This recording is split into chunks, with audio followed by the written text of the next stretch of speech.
Hello दोस्तों, कैसे हैं आप। उम्मीद है आप सभी अच्छे होंगे। हमारा जो टॉपिक चल रहा है, जो सब्जेक्ट चल रहा है, वो है रेफ्रिजरेशन एंड एयर कंडीशनिंग। उसमें यूनिट नंबर 2 हमारी चल रही है और अभी तक हमारा 14 लेक्चर हो चुके हैं, जिसमें यूनिट नंबर 1 मैंने कंप्लीट कराई है।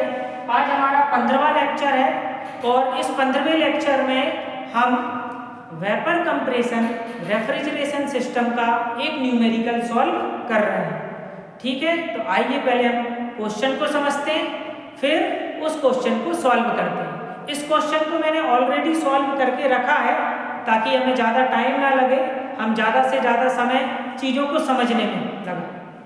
आइए क्वेश्चन को समझते हैं।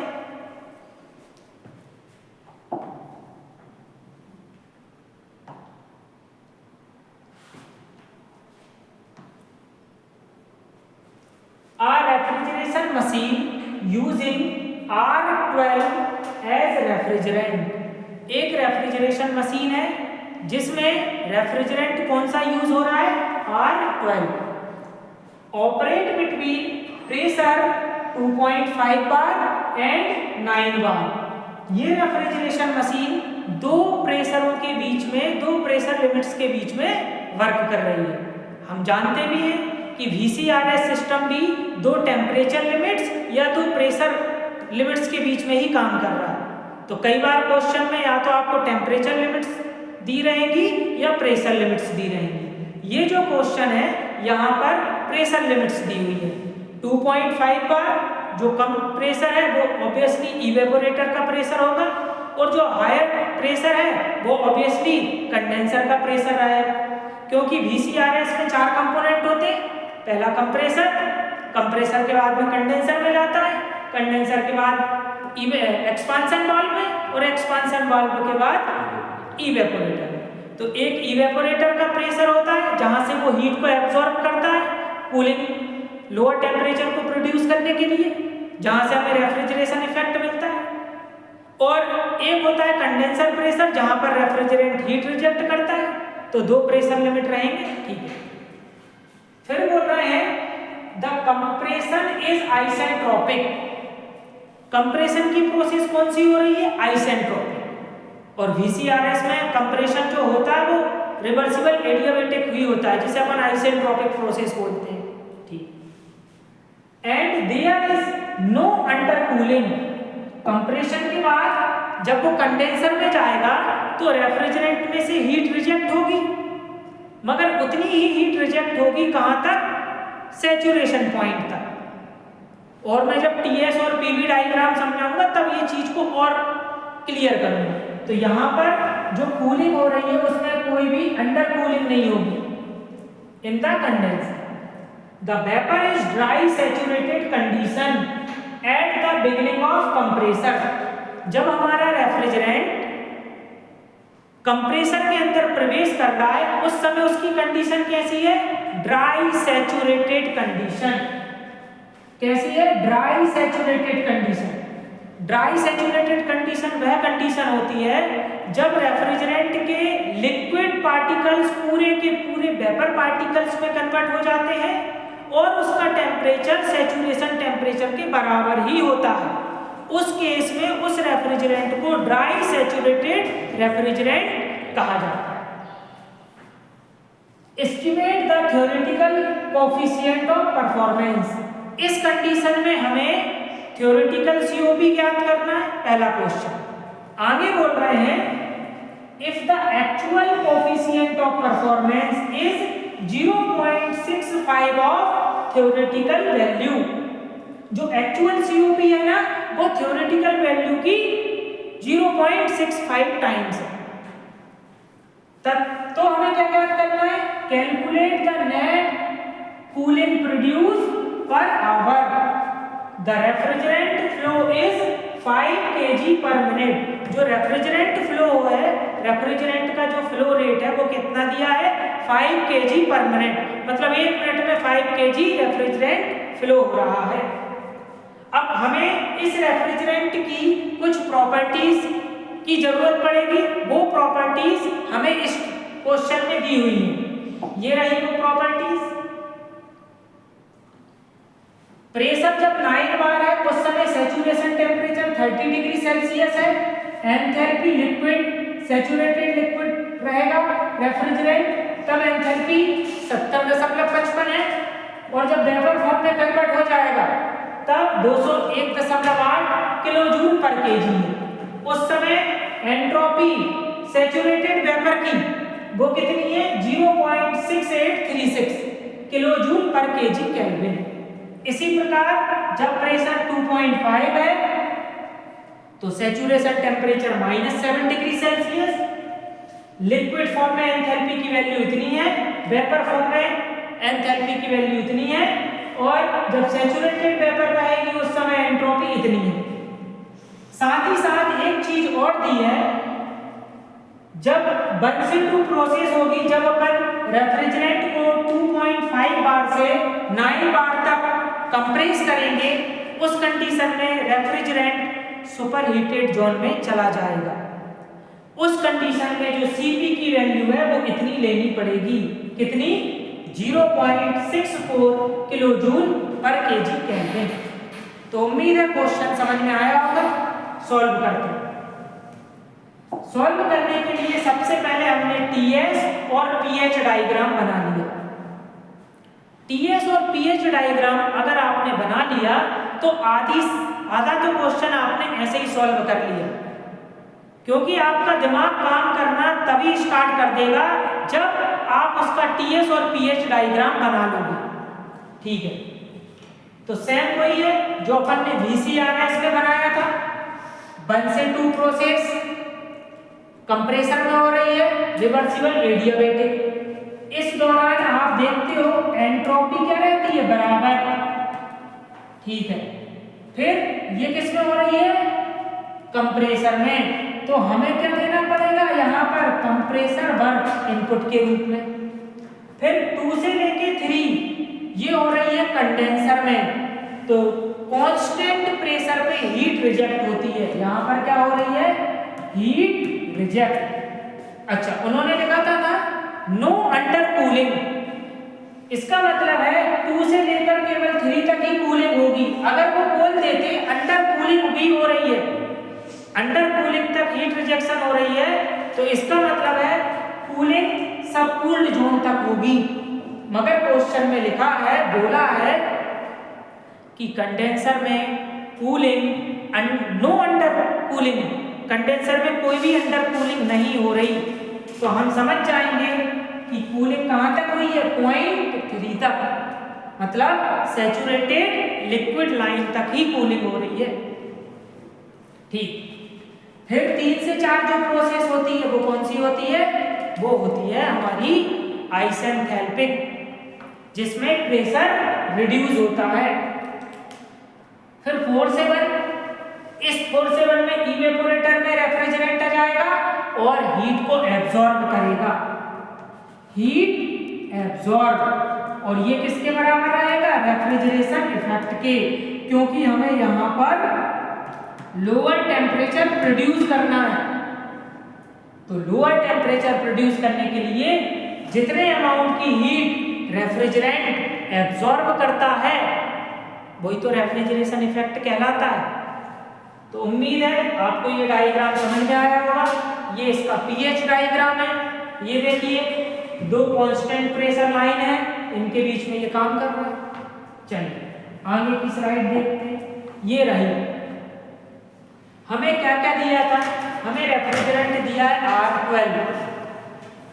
उस समय जो लोअर प्रेशर है, पहला प्रेशर P1 और P4 2.5 बार, P2 और P3 9 बार। अच्छा, अब इन दोनों प्रेशर के करस्पॉन्डिंग हमें सैचुरेशन टेम्परेचर टेबल में दिया है। ये रही वो टेबल। ये देखिए 9 बार के करस्पॉन्डिंग 36 डिग्री सेल्सियस और 2.5 के करस्पॉन्डिंग -7 डिग्री सेल्सियस। तो आप देखोगे ये 2.5 बार T4 और T1 का टेम्परेचर बराबर है, वो कितना है -7 डिग्री सेल्सियस, ये सैचुरेशन है। इसी प्रकार से 9 बार के करस्पॉन्डिंग T3 और T2 डैश, इसका temperature 36 degree Celsius saturation temperature है ये। T2 डैश नहीं दिया, सॉरी T2 नहीं दिया, T2 डैश दिया। ठीक, आगे बढ़ते हैं। अब हमारा काम है, हमें COP निकालना है। COP जो फार्मूला होता है मैं लिख देता हूं, हमने ड्राइव भी किया है। जो थ्योरेटिकल COP होती है वो होता है H1 minus H4 divided by H2 minus H1। ये COP होती है थ्योरेटिकल। ये कहलाता है आपका कितनी हीट एब्जॉर्ब करी, और नीचे वाली टर्म कहलाती है कितना वर्क इनपुट दिया, और वर्क इनपुट तो कंप्रेसर में ही दिया है, तो कंप्रेसर वर्क कितना दिया है। कहने का मतलब है अब हमारा अगला टारगेट है H1, H2 और H4 निकालना। तो इससे पहले वाले लेक्चर में मैंने अलग से ये लेक्चर लिया था जिसमें मैंने केवल एंथैल्पी और एंट्रोपी निकालनी बताई थी। अगर पॉइंट सैचुरेटेड वेपर लाइन पर है तो अपन Hg की वैल्यू देखेंगे एंथैल्पी के लिए, और Sg की वैल्यू देखेंगे एंट्रोपी के लिए। और यदि पॉइंट सैचुरेटेड लिक्विड लाइन पर है तो HF और GF की वैल्यू SF की वैल्यू देखेंगे।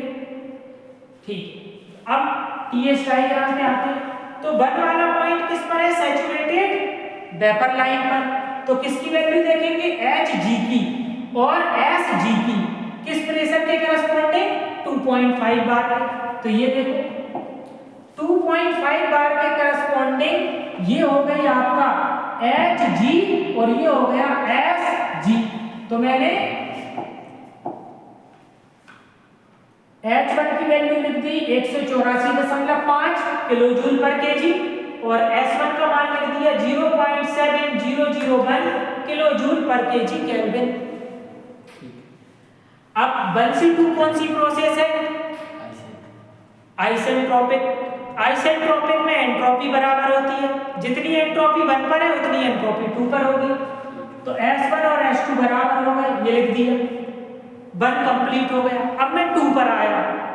2 पर आया तो मैंने देखा जो 2 वाला पॉइंट है वो तो सुपर हीटेड जोन में है। ये देखो ये 2 वाला पॉइंट तो सुपर हीटेड जोन में है। इसमें एंथैल्पी का फार्मूला ये होता है, मैंने बताया था आपको। ये देखिए क्या होता है, ये आप इसको देखोगे H2 बराबर H2 dash plus Cp T2 minus T2 dash.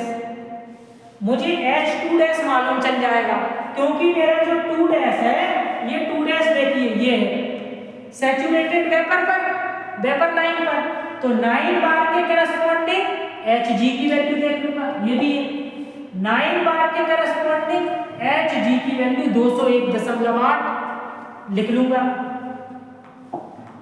मगर मुझे अच्छा Cp भी दी है, T2 नहीं दिया, T2 डैश दिया है। T2 डैश कितना दिया है 36। ठीक है, उसको मैं केल्विन में कन्वर्ट कर दूंगा 273 जोड़ के, वो निकाल लिया। मगर अब कहानी आती है T2 कहां से निकालूं, क्योंकि जब तक T2 मालूम नहीं चलेगा H2 की वैल्यू नहीं मालूम चलेगी। तो अब एक और साथी बैठा H2 की सुपर हीटेड जोन में है, उसका फार्मूला ये देखो, ये फार्मूले मैंने प्रीवियस लेक्चर में बताया।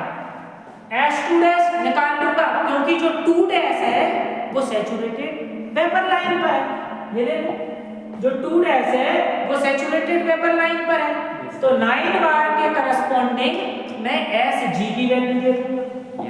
9 बार के करस्पॉन्डिंग Sg की value 0.6836 kilo joule per KG kelvin लिख ली मैंने।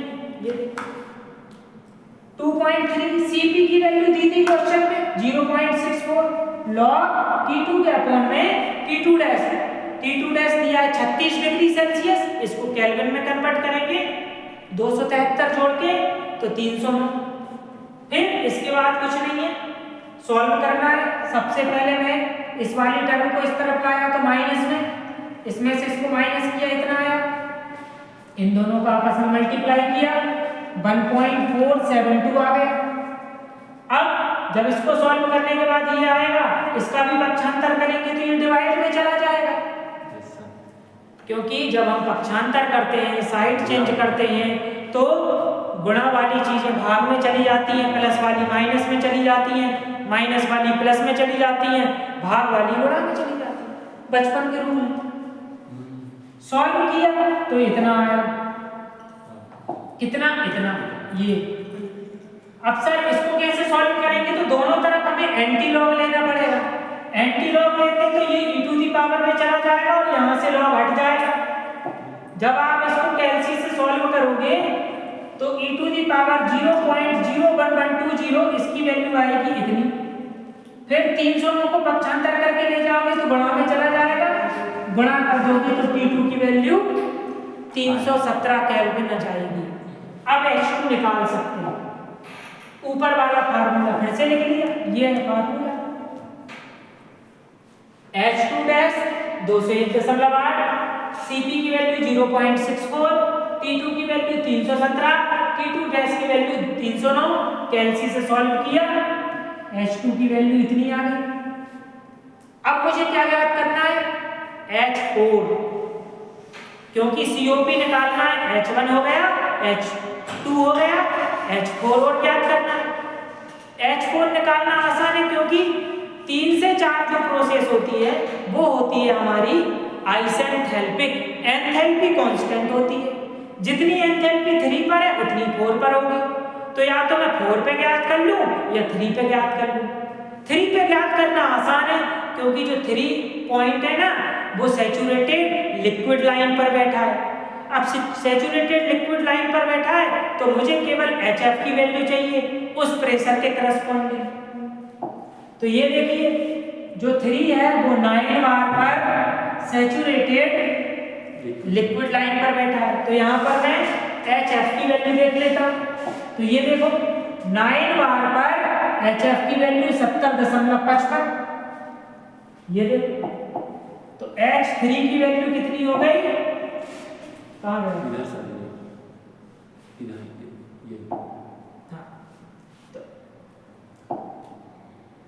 तो आप देखोगे H3 की वैल्यू इतनी हो गई और 3 और 4 बराबर है, क्योंकि आइसेंथैल्पिक प्रोसेस है, तो H4 की वैल्यू भी ये हो गई।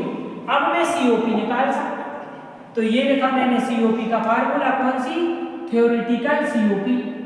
इस थ्योरेटिकल COP में अब मुझे सभी वैल्यू मालूम हुई। H1 कितना है 184.5, H4 कितना है 70.55 डिवाइडेड बाय H2 206.92 और H1 184.5, तो आंसर आ गया 5.08। इसको लगभग लिख सकते हैं 5.1। ये कौन सी आ गई, एक्चुअल COP। आधा क्वेश्चन हो गया। अब मुझे एक्चुअल COP दी है, वो थ्योरेटिकल COP की कितनी गुना है, 0.65। तो अब मैंने ये लिखा, क्या लिखा कि हमें दिया है एक्चुअल COP थ्योरेटिकल COP का 0.65 टाइम्स है। 0.65 का गुणा कर देंगे 5.1 में तो वैल्यू मिल जाएगी 3.315। अच्छा, अब अपन एक्चुअल डेफिनेशन पे जाएं तो COP बोलता है, रेफ्रिजरेटर की COP बोलता है कि रेफ्रिजरेशन इफेक्ट कितना है, मतलब आपने कितना कूलिंग की, नेट कूलिंग कितनी की, divided by actual work input. Actual work input तो केवल कंप्रेसर में हो रहा है, ठीक है, तो ये फार्मूला लिख लिया, net cooling produce divided by actual work input. तो अब अपन पहले तो एक्चुअल वर्क इनपुट निकाल लें, वो कंप्रेसर में हो रहा है, H2 माइनस H1। H2 कितना है 206.92, H1 कितना है 184.5, तो आ गया 22.42 किलो जूल पर केजी। अब हमें नेट कूलिंग प्रोड्यूस निकालना है, तो इसको यहाँ पर ले जाओ, इन दोनों का आपस में मल्टीप्लाई कर दो तो अपने आप फार्मूला आ जाए। ये आ गया फार्मूला, ये आ गया। Actual COP 3.315, actual work input 22.42, इनका गुणा करा 74.2332 किलो जूल पर केजी आ गया। अब अपन net cooling produce per hour निकाल रहे हैं तो इसमें मास फ्लो रेट दिया है उसका मल्टीप्लाई कर देते हैं। आप देखोगे ये लाइन लिखी थी, अगर आप इसको ध्यान से देखोगे तो ये लिखा है the refrigerant flow is 5 kg per minute, mass flow rate दे दिया, गुणा कर दो, गुणा करोगे किसमें 74.23 में मास फ्लो रेट 5 का तो 371.15 आ जाएगा, किसमें केजी से केजी कट जाएगा, किलो जूल पर मिनट आ जाएगा। तो अब हम पुराने कॉन्सेप्ट पे चले गए, 1 TR बराबर कितना होता है 210 किलो जूल प्रति मिनट, तो 1 किलो जूल प्रति मिनट बराबर 210 से डिवाइड कर दोगे तो वही किया है, किलो जूल प्रति मिनट को टीआर में कन्वर्ट करने के लिए 210 से भाग दे दिया, आंसर कितना आया 1.77 टीआर। उम्मीद है क्वेश्चन समझ में आया होगा। कल की क्लास में हम और भी क्वेश्चन करेंगे। Thank you. अगर आपको ये लेक्चर अच्छा लगा हो तो अधिक से अधिक दोस्तों में शेयर करें, सब्सक्राइब करें, लाइक करें और कमेंट करके जरूर बताएं लेक्चर कैसा लगा। Thank you.